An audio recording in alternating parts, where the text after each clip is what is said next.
were going back and forth between two types of vapes.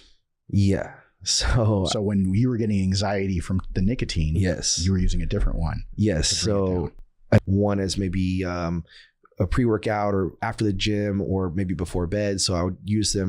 Hold on, give me a second. Sorry, I'm getting a little emotional here, It's man. okay. Take your time. Let's talk a little bit about the fact that there was one day about 3-4 months out where you called me and you said, I don't feel well. Yeah. And we said, okay, what's going on? And you're like, yeah, I checked my VO2 and my VO2 was like 89 or 90. Yeah, it was really low. Yeah. So, and when you get 90 or below that, they end up hospitalizing you. So you're hypoxic. And I felt absolutely horrible. Yeah. I really felt terrible. Right. We're going through all the checkpoints and none of the ones that we normally go through, I normally go through, were making sense. So I said to you, what else are you doing that could be detrimental to this prep right now that is causing you to feel fatigue? It feels, nausea and all of these things. So for me to go out here and publicly say this is huge for me. Yeah. So a couple years ago, I was introduced to, nicotine as like a substitute for caffeine, or that's what I was told. And this was not by my previous coach. This is just other people in the gym who I was listening to. And so I thought to myself, my father, he and my mother and people in my family smoked, and I'm not going to go down that road. I don't want it to be inhaling and smoking anything like that. So what is an alternative to that? So the gum, I thought the nicotine gum, which is usually what people come off of cigarettes and things like that will do.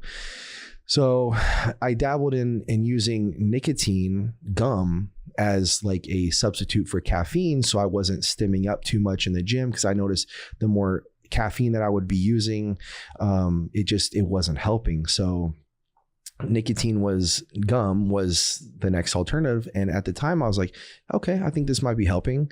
And then one thing led to another over the last couple of years to where I started vaping, and that vape, again, I thought was helping, but over time it just became a crutch, and I was using it more and more and more. And in my head, as my justification, it was as like a pre-workout, as like something that was going to help me with my bodybuilding. So I said, okay, like let me use this as, and maybe to some people out there, they're going, what an idiot. Like, that's how ignorant can this guy be? But at the time, like, I'm trying to be the best I can be. And I thought this would help. And at the time, for some reason, I thought it did help. Well, a lot of people in the gym do that, right? Yeah. They see somebody doing a particular exercise, or they're saying, hey, what did you do? You did ready for that show. And somebody throws them a curveball and says something that's probably not the healthiest thing. Exactly. And you see somebody doing it and you're taking that information. Oh, man. So anyway, so over the last couple of years, I started like vaping, and it became more and more and more, to the point where, like I said, it became a crutch, and it was something that I hated about myself, and I would hide it as much as I possibly could. I never would ever show it. And how many times a day were you vaping? I couldn't tell you. I don't know. I guess it was all throughout the day. It was all throughout the day, because, so, and of course, like the later the prep went, the more I was using it, because it was getting harder. And again, it was a crutch. But you were going back and forth between two types of vapes. Yeah. So when you were getting anxiety from the nicotine, yes, you were using a different one. Yes. So another thing that's very common in bodybuilding that I've noticed is like THC. So I would be vaping that along with the nicotine, and again, going back and forth, using it at different times. There's different types of THC. You can use like the sativas, the hybrids, the indicas, and then I would use them throughout the day as, one as maybe a pre-workout or after the gym or maybe before bed. So I would use them at different times for different reasons. And again, I thought that was helping me, and it made you physically sick. It was terrible. I will never go back to that again. Seriously.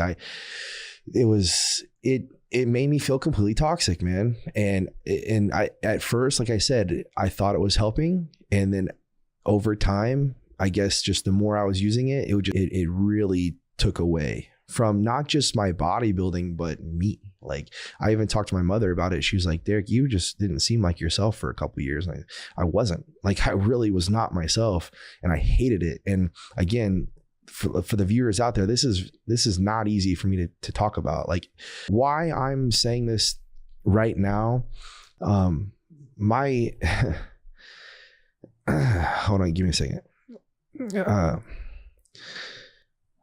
Sorry, I'm getting a little emotional here, it's man. It's okay. Take your time. My younger brother called me this morning, or I called him this morning, and I didn't realize he'd been going through some of the things I've been going through, you know, with anxiety and things like that. Got off the phone, and it was kind of an emotional talk that, you know, my fiance came in and she said, you know, it's just kind of crazy that, you know, you're about to go on this podcast today and you just had this talk with your younger brother about this. Like maybe this is a sign that you should be helping more people out there.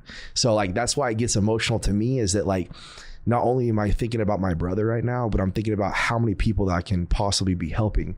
And I get emotional because I'm using this platform to the best of my ability to do just that.